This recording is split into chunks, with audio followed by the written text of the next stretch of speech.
नमस्कार, INA analysis देख रहे हैं आप और मैं हूं आपके साथ दिव्या। मध्य प्रदेश सरकार ने सरकारी कर्मचारी अधिकारियों का 4% डीए बढ़ा दिया है और इसका फायदा 7.5 लाख कर्मचारियों को मिलेगा। ये फैसला जनवरी 2024 से लागू होगा और अब प्रदेश के कर्मचारियों का डीए 46% से बढ़कर 50% हो गया है। इससे उनको हर महीने 620 रुपए से 5,640 रुपए का फायदा होगा। वही 10 महीने के एरियर के रूप में 6200 से लेकर 56,400 रुपए तक मिलेंगे। सरकार इसे कर्मचारियों को दिवाली का तोहफा बता रही, वही विपक्ष इस पर सवाल उठा रहा है। उपनेता प्रतिपक्ष हेमंत कटारे का कहना है कि केंद्र के समान महंगाई भत्ता राज्य में लागू करना चाहिए। केंद्र 7% की दर से महंगाई भत्ता दे रहा है और राज्य 4% दे रहा है। डबल इंजन की सरकार है तो दोनों जगह समानता रहनी चाहिए। उन्होंने कहा कि 50 नहीं 53% भत्ता दिया जाए और इसी पर हम चर्चा करेंगे, लेकिन उसके पहले सुन लेते हैं कुछ प्रतिक्रियाएं। हमारे सभी अधिकारी कर्मचारियों के लिए हमने अपना महंगाई भत्ता बढ़ाने का भी आज निर्णय करके मैंने उसको अनाउंस किया है। 46% से बढ़ा करके इसको 50% किया जाएगा और साथ ही साथ इसको 1 जनवरी 2000 से लागू करेंगे। अर्थात पुरानी जो अवधि है उसका अवधि का भी हमारे सभी अधिकारी कर्मचारियों को इसका लाभ मिलेगा और अधिकारी कर्मचारी अपनी निष्ठा, अपनी ईमानदारी, अपनी श्रेष्ठता, कर्मठता, उनके समर्पण के बलबूते पर पूरे देश के सभी कर्मचारी अधिकारियों में एक अलग पहचान रखते हैं। मुझे इस बात का गर्व है। मध्य प्रदेश सरकार सभी वर्गों को साथ लेकर के हमारे अपने विकास के संकल्प को पूरा करने का दृढ़ निश्चय करके आगे बढ़ रही है।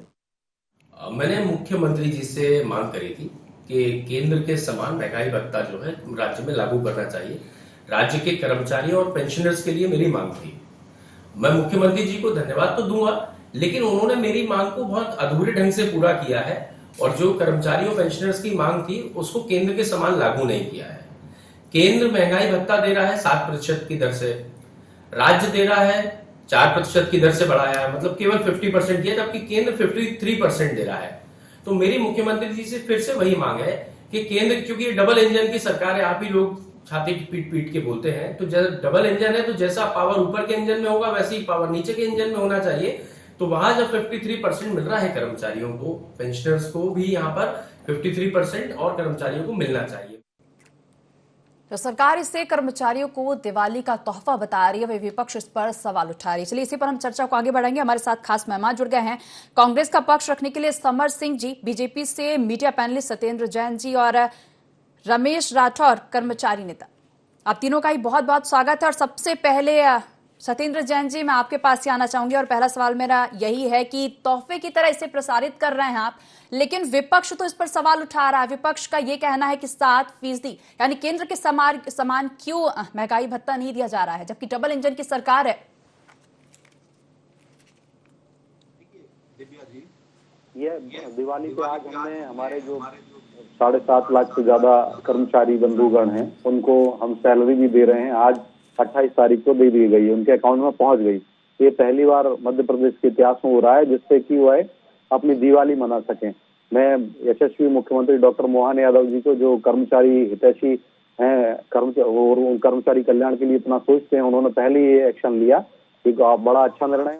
और आज साथ ही साथ आज ही ये डीए जो है 4% बढ़ा करके 50% किया, क्योंकि केंद्र ने अभी 3% और बढ़ाया, तो हम निसंदेह वो भी बढ़ाएंगे। और मुझे तो ऐसा लगता है अगर ये भगवान रूपी जनता और कर्मचारी बंधु हमें अब आशीर्वाद देते रहेंगे तो आगे ऐसा भी हो सकता है कि मध्य प्रदेश पहले बढ़ाएगा अपना डीए और केंद्र बाद में बढ़ाए। ऐसी स्थिति आए तो बहुत अच्छी स्थिति रहेगी।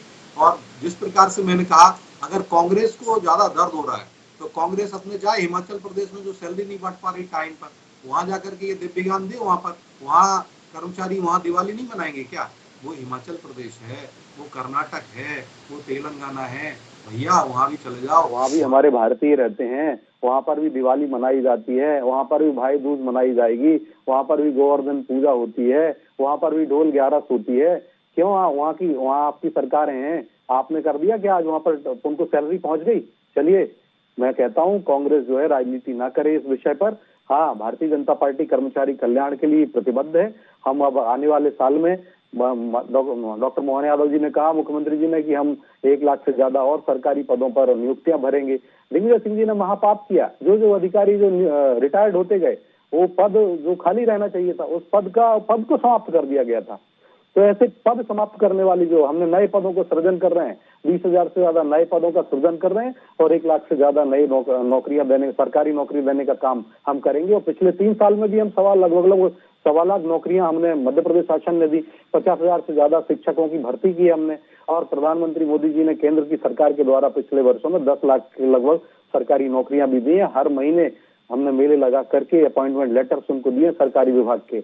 और जो रोजगार के लिए हमने 125 लाख से ज्यादा, कहेंगे 130 लाख युवाओं और पात्र हितग्राही मध्य प्रदेश के हैं, उनको हमने पिछले 3 सालों में 80,000 करोड़ रुपए की राशि उनको उद्यम स्थापना के लिए दिए, अनेक योजनाओं के माध्यम से दिए, स्व सहायता बंधुओं को दिए, माताओं बहनों को दिए, अनेक प्रकार के प्रकल्प हम कर रहे हैं। आंगनबाड़ी बहनों के लिए भी हम उनके सोचते हैं, उनका भी हमने वेतन बढ़ाया है।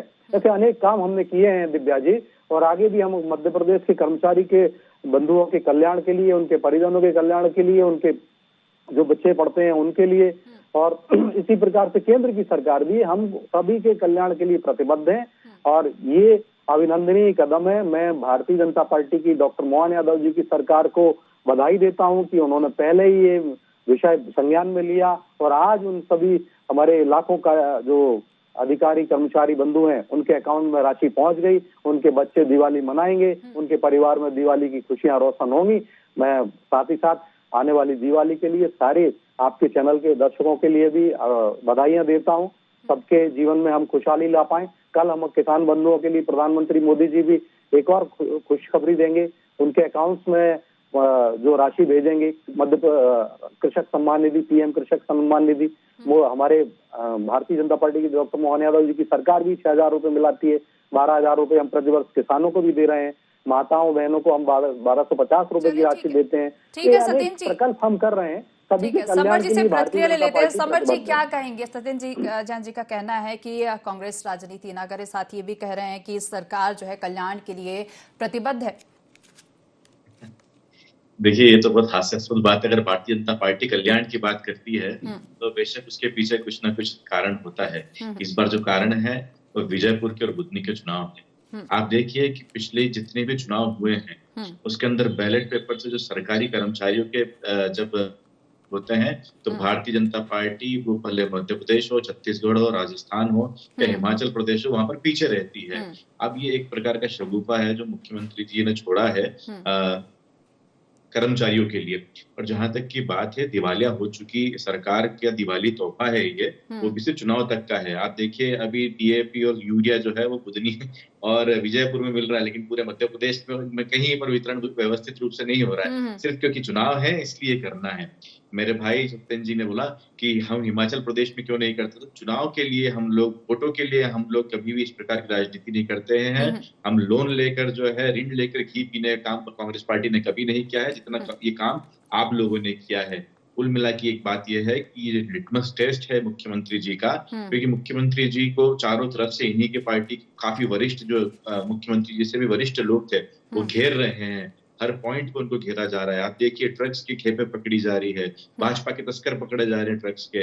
आप देखिए बच्चों की जो पेंशन बंद कर दी, जो कोरोना के अंदर यतीम हो गए थे, वो 170 से ऊपर योजनाएं बंद हो जाती है। जो परीक्षा पूर्ण प्रशिक्षण होता है एसटी, एससी, ओबीसी के छात्रों का, वो बंद कर दिया जाता है। ठीक है, बहुत सारी योजनाएं इस प्रकार की बंद की, जो छात्रवृत्ति की योजना थी वो बंद कर दी, सिर्फ इसलिए क्योंकि इन्हें चुनाव जीतना है और वो पैसे से उन लोगों का वोट खरीदना है अब इनडायरेक्ट तरीके से, जो कि इनके खिलाफ है। और इसी तारतम्य में इन लोगों ने इस बार की जो अपनी छड़ी है, झूठ की छड़ी, वो घुमाई हमारे कर्मचारियों पे। चलिए लगातार ठीक है समर जी, सत्यन जी से जवाब ले लेंगे। कर्मचारियों की तरफ से पीछे रखा जा रहा है वोटिंग में। ठीक है समर जी, सत्यन जी से जवाब ले लेंगे। सत्यन जी देखिए दिव्या जी, मेरे मित्र हैं, समर जी कह रहे हैं, लेकिन देखिए भारतीय जनता पार्टी का तो मूल मंत्री है आत्मनु मोक्षार्थम जगत हिताय च, और हम जब आए हैं तो जगत की हित हम कैसे कर सकें। अगर हमें ये करना होता तो हम सिर्फ विजयपुर और बुधनी में ही करते ना, वहाँ के अधिकारी कर्मचारियों को ये जो लाभ देते, हम बाद में भी दे सकते थे। देखिए, भारतीय जनता पार्टी इस छोटे पेड़ उसके लिए नहीं करती। हम तो प्रतिबद्ध हैं काम करने के लिए और जनता के कल्याण के लिए। अगर हम इस धारा 370 हटाते हैं तो 10 साल तक धारा 370 के नाम पर ही हम वोट लेते, या 3 तलाक हटा करके हम फिर 5 साल 10 साल हम काम नहीं किया, 3 तलाक के ऊपर ही हम करते। हमने ऐसे अनेक काम किए। हम कहते हैं कि हम रहें ना रहें, देश रहना चाहिए। भारतीय जनता पार्टी को भगवान रूपी जनता ने शासन करने का अवसर दिया है, तो हमें चेहरा बदलना है, सूरत बदलनी है, मध्य प्रदेश की सूरत बदलनी है, भारत की सूरत बदलनी है। और देखिए, विकसित भारत की संकल्पना को 2047 तक हम लेके आने के बाद जो $5 ट्रिलियन इकोनॉमी की बात 2014 में जब कांग्रेस की सरकार थी, यूपीए की सरकार थी, और वहां के वित्त मंत्री जी लोकसभा में कहते थे, सदन में कहते थे, संसद में कहते थे कि अगले 30 साल में हम $5 ट्रिलियन की इकोनॉमी हो जाएंगे। तो 2014 से 30 साल लगाएंगे तो 2044-45 में $5 ट्रिलियन की इकोनॉमी बन पाते। आज हम $5 ट्रिलियन की इकोनॉमी अभी 1-2 साल में बनने ही वाले हैं। तो ये अंतर है गति का, ये हमारी पेश का, कर्म क्षेत्र कर्म का, मोदी जी की कर्मठता का, कर्तव्य निष्ठा का, पराक्रम का, तेज का, तप का, बल का, और हाँ, तेज तप बल तपस्या पराक्रम सिर्फ भारतीय जनता के कल्याण के लिए, भारत के कल्याण के लिए भारतीय जनता पार्टी हरदम प्रयास करती है, अपना सर्वस्व समर्पण करती है और कर रही है। अब जो बात कहती योजना है 51 योजनाएं बनकर भी भारतीय जनता पार्टी के कल्याण के समर्थन विश्व का, पूरे भारत का और मध्य प्रदेश का विनाश ही हो रहा है। ठीक है सतीश जी, समर जी से छोटी सी प्रतिक्रिया लेंगे। 51 योजना, एक योजना नहीं 51 योजनाएं। ठीक है समर जी। 170 योजनाएं बंद भी हो गई है, वो भी बताइए सत्येंद्र जी। तो कुल मिला के भारतीय जनता पार्टी जो झूठ के घोड़ों पर सवार होकर लोगों के वोट को कबाड़ने की कोशिश करती रहती है, और जिस प्रकार से मोदी जी की गारंटी थी उसी को इनकी पार्टी ने झुठला दिया। क्यों हमारी बहनों को 450 के सिलेंडर नहीं मिल रहे हैं, क्यों हमारे किसान भाइयों को 3100 2700 वो भी कर दीजिए सत्येंद्र जी, बड़ी कृपा होगी आपकी। 6,000 रुपए हमको दिला दीजिए सोयाबीन के, वो भी कृपा होगी। ये सिर्फ आप देखिए कि ये छोटी छोटी जो इनके खुद के द्वारा किए गए वादों पर ये खरे नहीं उतर पा रहे हैं, और उसके बीच में 250 रुपए राखी के 3% बढ़ा दिया, 4% बढ़ा दिया कर्मचारियों का, इस प्रकार की योजना। लेकिन इसके इन योजनाओं के जो बर्डन है उसके तहत ये पूरा प्रदेश दबता जा रहा है। एक हफ्ते का जो खर्चा है मध्य प्रदेश सरकार का, वो 5,000 करोड़ का हो चुका है, और ये हर महीने ये 5,000 करोड़ का लोन लेते जा रहे हैं। इनडायरेक्टली आने वाले समय में इसी प्रकार की जो समस्या होगी मध्य प्रदेश के लोगों के साथ होगी, टैक्सेस बढ़ाए जाएंगे। ठीक है समर जी, रमेश जी से जानना चाहेंगे। रमेश जी, सरकार ने कर्मचारियों को दिवाली गिफ्ट दिया है, 4% DA बढ़ाया, कितना खुश हैं इससे?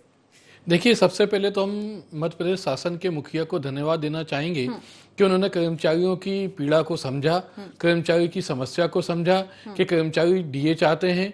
उन्होंने 4% DA बढ़ाने की घोषणा की, और ये घोषणा इसलिए भी ये DA की घोषणा इसलिए महत्वपूर्ण है कि आने वाले समय पे दीपावली है। दीपावली के पहले यदि कर्मचारियों को कुछ मिलता है तो निश्चित ही त्योहार के साथ ये खुशी होती है। तो एक तो ये खुशी की बात है, और माननीय मुख्यमंत्री जी को धन्यवाद देते हैं। लेकिन इसमें केवल ये DA की ही कर्मचारियों की समस्या नहीं है, कर्मचारियों की समस्याएं और भी हैं। जैसे कर्मचारियों के जो ग्रेड पे कम हो गए हैं, संविदा कर्मचारियों की पदोन्नति में नहीं हो पा रही है, क्रमोन्नति नहीं लग पा रही है। दैनिक वेतनभोगी स्थायी कर्मचारी जो आंदोलन हुआ था संयुक्त मोर्चा के द्वारा, वो आंदोलन सभी समस्याओं को लेकर किया गया था। लेकिन अभी DA मिला है, हमें उम्मीद है माननीय मुख्यमंत्री जी से कि आने वाले समय में वो कर्मचारियों की समस्याओं को सुनेंगे। जैसे बहुत सारे संविदा कर्मचारी नियमित होना चाहते हैं, आपने शिक्षा कर्मी, पंचायत कर्मी, गुरुजी, ऐसे अडॉक वाले अतिथि विद्वान, इन सबको आपने नियमित कर दिया। लेकिन संविदा कर्मचारियों की ऐसी कौन सी मजबूरी है जो कि विधिवत चयन प्रक्रिया के माध्यम से आए, उनको आप नियमित नहीं कर रहे। दैनिक वेतन भोगी हैं, उनको आप सालों से काम कर रहे हैं, उनको नियमित नहीं कर रहे। स्थायी कर्मचारी आपने एक त्रिशंकु वेतनमान बना दिया। और ये सबसे बड़ी बात है कि कभी भी DA के लिए माननीय मुख्यमंत्री को ये समझना चाहिए कि कोई भी कर्मचारी शासन के विरोधी नहीं होते, वो अपना हक अधिकार मांगते हैं। यदि हम अपने हक अधिकार के लिए आंदोलन करते हैं तो उससे शासन का विरोधी या सरकार का विरोधी नहीं समझा जाना चाहिए।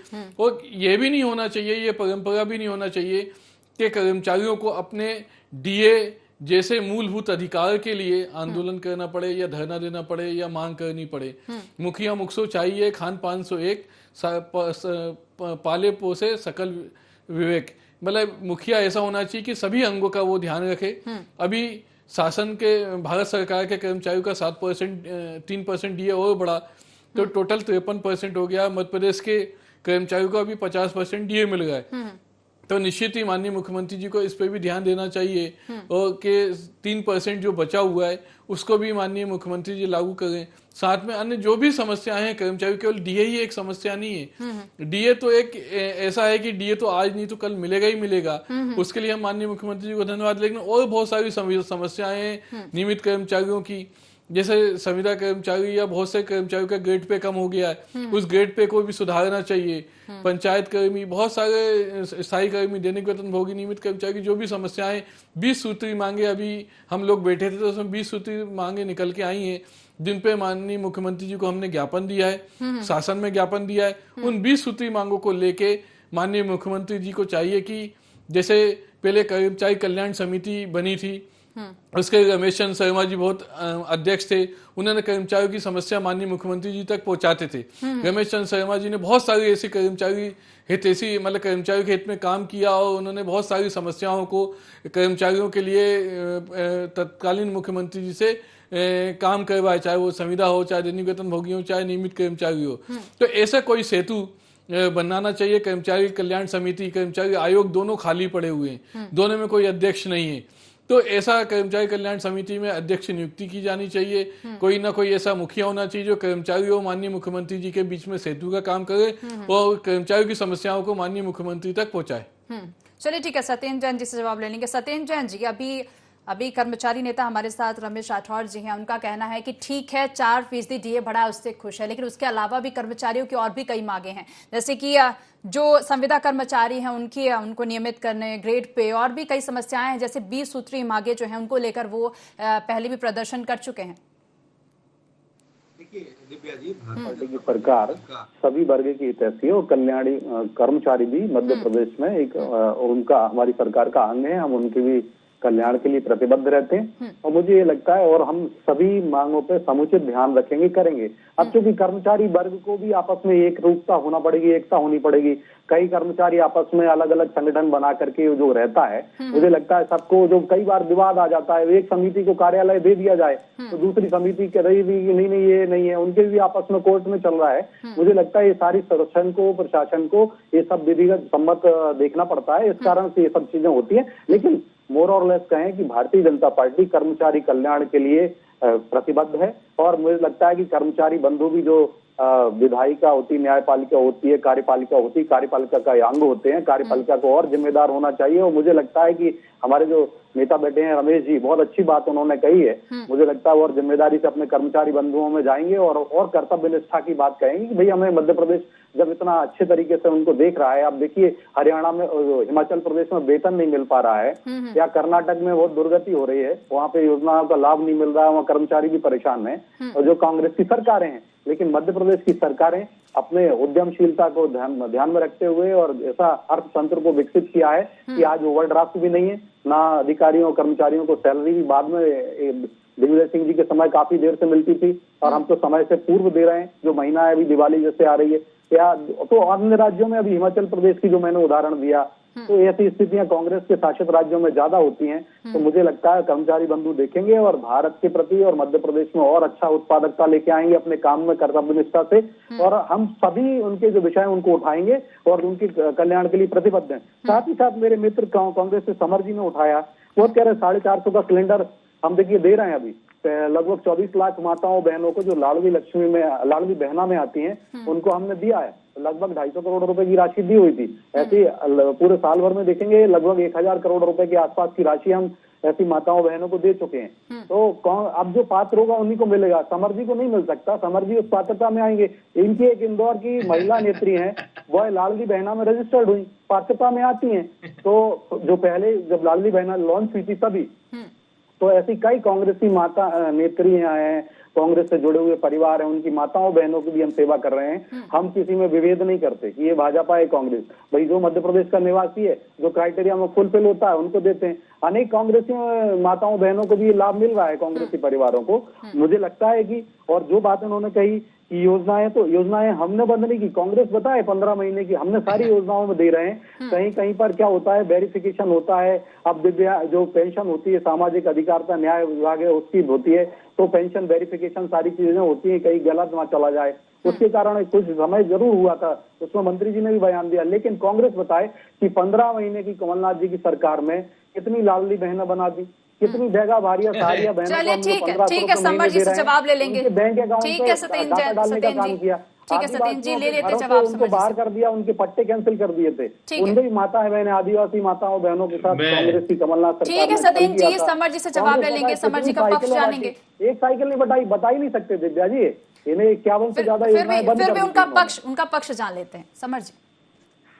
सत्येंद्र जी सांस तो ले लीजिए झूठ बोलने के बीच में। नहीं कर्नाटक का कौन सा ऐसा विभाग है जिसके अंदर तनख्वाह नहीं दी गई है, आप बताएं। कौन सा सरकारी ऐसा दफ्तर है जहां पर नहीं दी गई है? डिफेंड करिए, मैं ये नहीं कहता आप अच्छे प्रवक्ता की बात डिफेंड करते हैं, राष्ट्रीय चैनल पर सत्येंद्र जी झूठ बोलना ये शोभा नहीं देता है। शाम का वक्त भी है, मैंने कहा ना 24 लाख लिखा है ये सब नहीं करना चाहिए। 450 रुपए में सिलेंडर दिया उनको। आपने भोपाल के अंदर अस्पताल के कर्मचारी बाहर क्यों बैठे थे? सत्येंद्र जी समर जी का पक्ष पहले सुन लेते हैं। देखिए क्या होता है ना कि कॉन्फिडेंस से झूठ बोलना, मतलब मैं भारतीय जनता पार्टी के इस कॉन्फिडेंस का हम लोग कायल हैं कि कितने सफाई से झूठ बोल देते हैं। और पकड़ अगर कोई बोले नहीं, जिसको जानकारी नहीं हो तो मान लेगा कि कर्नाटक के अंदर वेतन नहीं दिया जा रहा है। कौन से विभाग के अंदर वेतन नहीं दिया जा रहा है? भोपाल की स्थिति बताता हूँ। भोपाल के अस्पताल के अंदर जो दैनिक वेतन भोगी थे वहां पर वो लोग 4-4 महीने से उनको तनख्वाह नहीं दी। 15 दिन पहले की घटना आपके भोपाल की बता रहा हूँ। तो कुल मिला के बात यह है कि भारतीय जनता पार्टी का हर मूव होता है वो चुनावी होता है, और हर वादा जो होता है वो किताबी और ख्वाबी होता है। इनके वादों की सच्चाई को आप देखने जाएंगे तो आगे पार्ट है और पीछे सपाट है। जहां तक बात है कर्मचारियों के हित की, ये लोग कर रहे हैं। कर्मचारियों की एक मांग नहीं, अगर देखिए सूनर और लेटर, रमेश जी भी यहाँ पर बैठे हैं, रमेश जी बताएंगे कि आज नहीं तो कल इन्हें वो जो वेतन था, वो भत्ता था, उसको केंद्र सरकार के पास में उसको मैच करना होता है ताकि एक इक्वालिटी बनी रहे। तो वो भी करना ही था, तो वो कर दिया उन्होंने। इसमें कौन सी बहुत बड़ी बात। लेकिन जो मूलभूत समस्या और सुविधाओं की बात होती है जहाँ मध्य प्रदेश के अंदर, वहां पर जो है टाई फेस हो चुकी है। मध्य प्रदेश की सरकार जीरो, यहाँ पर पुलिस व्यवस्था जो है वो शून्य पर आके खड़ी हो गई है। इंदौर के अंदर हमने देखा एक लड़की जो है मानसिक रूप से विषक्त थी, वो नग्न हालत में इंदौर की सड़कों पर परसों घूमी। इससे पहले उज्जैन के अंदर फुटपाथ पर रेप होता हुआ देखा। उससे पहले उज्जैन के अंदर एक बालिका के साथ में सेम घटना हुई है। तो ये सब चीजें हैं। यहाँ पर शिक्षा की जो स्थिति है वो बहुत जर्जर है। यहाँ पर हमारे कुछ शिक्षक जो थे भोपाल के अंदर, उनको आधी रात को डंडी और लाठियों से मारा जाता है। हमारे एक आदिवासी शिक्षक जो कि देवास का था, जब वो धरना कर रहा था अपने ही शिक्षकों को न्याय दिलाने के लिए, तब बीमार होकर उसके बच्चे की डेथ हो जाती है देवास के अंदर। ये मार्मिक कहानियां हम तक पहुंचती है। तो ये क्या कर रहे हैं? ये सिर्फ वोट की राजनीति है, ये लिटमस टेस्ट है। 2500 वोटों से जो है ये विजयवाड़ा, माफ कीजिएगा, जो अभी चुनाव हुए थे उसके अंदर, ये उपचुनाव के अंदर जीते थे, और ये मुख्यमंत्री जी का लिटमस टेस्ट है। इनके ही नेता जो है मुख्यमंत्री जी को बिल्कुल पसंद नहीं कर रहे हैं, और वो अपनी सीट बचाने, अपनी गद्दी बचाने का पूरा प्रयास है। बुधनी जो है और विजयपुर के अंदर ये घटना होने वाली है। कुल मिला के बात यह है, भारतीय जनता पार्टी एक झूठ के रथ पर सवार होकर शासन करना कर रही है इस देश के ऊपर, इस प्रदेश के ऊपर। इस देश की जो स्थिति है वो हमें यहाँ पर पता नहीं चलेगी। रोडों पे जाइए, किसानों के पास में जाइए, फसलें खराब हो गई इस बार अतिवृष्टि के कारण। कहीं कहीं पर आप कहीं पे बारिश नहीं, वहां पर फसलें सूख गई है। फसलें कटने के बाद में बारिश जो हुई है, तो उसके लिए क्या कर रहे हैं आप देखिए। ये रोडों की बात करते हैं, रोडें पूरे प्रदेश के अंदर जर्जर हो चुकी है। आप ये सैनिटेशन की बात करते थे, डेंगू और चिकनगुनिया जैसी बीमारियां व्यापक रूप में पूरे प्रदेश में फैल चुकी है। अच्छे लोग उसके अंदर बीमार हो रहे हैं, अस्पताल फटे पड़े हुए हैं उससे। जहाँ तक बच्चों की शिक्षा की बात होती है, 1600 स्कूलों के अंदर एक भी शिक्षक नहीं है। 6000 से ऊपर स्कूलों के अंदर एक शिक्षक है जो पूरी 7-8 क्लासों को पढ़ा रहा है। ये बात करते हैं सैनिटेशन की, ये बात करते हैं मेडिकल सर्विसेज की। कटनी के अंदर अभी एक हादसा होता है, उसके अंदर पट्टी तक की व्यवस्था जो थी उस जिले के अंदर नहीं थी। तो भारतीय जनता पार्टी सिर्फ चुनाव को जीतने के लिए, चुनाव के अंदर अपने मार्क्स लाने के लिए पूरे कार्य करती है। ठीक है समर जी, जवाब लेंगे रमेश जी से। रमेश जी क्या कहेंगे? देखा जाए तो यहाँ पर जो बात चल रही है वो वादे और दावे की चल रही है। जो भी दोनों ही पार्टी, चाहे सरकार की बात हो चाहे विपक्ष की बात हो, दोनों ही पार्टियों के जो घोषणाएं उन पर बातें चल रही है। तो अगर मैनिफेस्टो की बात की जाए, आपने दोनों ही पार्टियों के मैनिफेस्टो देखे होंगे, आपको क्या लग रहा है किसके ऐलान जो थे वो कर्मचारियों के हित पे थे? देखिए, कर्मचारी किसी पार्टी का नहीं होता। कर्मचारी जो शासन होता है, शासन के निर्देशों का पालन करने वाला कार्यपालिका का एक अंग होता है। तो कर्मचारी जो है, जो उसे देता है उसको धन्यवाद देता है और बाकी मांगों के लिए वो आंदोलन करता है और लड़ता है। आपने देखा होगा कर्मचारी जो मांगे पूरी हो जाती हैं और जो बच जाती हैं उसके लिए संवैधानिक तरीके से, संविधान में जो व्यवस्था दी गई है, शांतिपूर्ण तरीके से अपनी मांगों को शासन के मुखिया के समक्ष रखता है। माननीय मोहन यादव जी जो माननीय वर्तमान में मुख्यमंत्री, उनके समक्ष भी कर्मचारियों ने पुरजोर तरीके से अपनी मांग पत्र को उनको सौंपा है। इससे पहले माननीय शिवराज सिंह चौहान जी थे, वो भी बहुत अच्छे मुख्यमंत्री थे, वो भी हमेशा कर्मचारियों के हित में उन्होंने बहुत सारे काम किए हैं। और मोहन यादव जी जो हैं अभी जो वर्तमान में मुख्यमंत्री, उन्होंने भी बहुत सारे ऐसे निर्णय हैं जैसे डीए देना, ऐसे बहुत सारी चीजें हैं जो कर्मचारियों के हित में फैसले लेते जा रहे हैं। तो हम चाहेंगे कि जो मौजूदा सरकार है वो कर्मचारियों की मांगे सुन के कर्मचारियों की समस्याओं को, चाहे वो संविदा की कर्मचारी की हो, चाहे नियमित कर्मचारी की, चाहे दैनिक वेतनभोगी की हो, चाहे स्थायी कर्मचारी की, सभी की समस्याओं का निराकरण किया जाना चाहिए। संविदा कर्मचारियों को लगभग 15 से 20 साल हो गए हैं। जब वो काम, वो सारी चीज नियमित कर्मचारियों के समान करते हैं तो उनको समान संवैधानिक व्यवस्था मिलनी चाहिए। लाखों नियमित पद खाली पड़े हुए हैं। पहले विभागीय परीक्षा के माध्यम से संविदा कर्मचारी, ऐसे बहुत सारे कर्मचारी, चाहे शिक्षा कर्मी हो, चाहे गुरुजी, पंचायत कर्मी, इनको नियमित किया। अभी आपने देखा होगा मंत्री स्थापना में काम करने वाले चतुर्थ श्रेणी कर्मचारी, जिनको मंत्री अपनी पदस्थापना में अपने रख लेते थे, कोई भी किसी भी व्यक्ति की वो नियुक्ति कर देते थे और उनको, उन नियुक्त व्यक्तियों को मंत्रालय व भवन में समान प्रशासन विभाग में नियमित कर दिया जाता है। जब मंत्रियों की पदस्थापना में काम करने वाले कर्मचारियों को, जो दैनिक वेतन भोगी भी नहीं कहलाते, ऐसे कर्मचारी को नियमित किया जा सकता है, तो जो संविदा कर्मचारी विधिवत चयन प्रक्रिया के माध्यम से आए, दैनिक वेतन भोगी हैं, इन सबको नियमित क्यों नहीं किया जा सकता? एक बड़ा चिंता का विषय है। एक तरफ वो गुमटी वाले अतिक्रमणकारी हैं, झुग्गी वाले अतिक्रमणकारी हैं और ठेले वाले अतिक्रमणकारी हैं, जिनको आप झुग्गी की जगह मकान दे देते हो, ठेले की जगह गुमटी दे देते हो और गुमटी की जगह पक्की दुकान दे देते हो। जब ऐसे अतिक्रमणकारी जो अवैध लोग हैं उनके लिए सारी व्यवस्था है, तो जो विधिवत उच्च शिक्षित लोग हैं, जो पढ़ लिख के जिन्होंने नौकरी की है, विधिवत चयन प्रक्रिया के माध्यम से आए, तो उनके लिए लीगल व्यवस्था क्यों नहीं की जा सकती? जी रमेश जी, एक बड़ा सवाल है। फिलहाल समय की कमी होने के चलते इस चर्चा को हम यहीं रोकना चाहेंगे। आप तीनों मेहमानों का जुड़ने के लिए बहुत बहुत धन्यवाद। तो सरकार कर्मचारियों को दिवाली गिफ्ट दी है, 4% महंगाई भत्ता बढ़ा है। सरकार की सौगात पर अब कांग्रेस सवाल खड़ा कर रही है कि डबल इंजन सरकार है, फिर अलग अलग डीए की दर क्यों है? और इसके साथ ही कांग्रेस केंद्र के समान डीए की मांग भी कर रही है। फिलहाल देखने वाली बात होगी कि डीए की वृद्धि होती है नहीं या नहीं। इंडिया एनालिसिस में फिलहाल इतना ही। आप देखते रहे IND24। नमस्कार।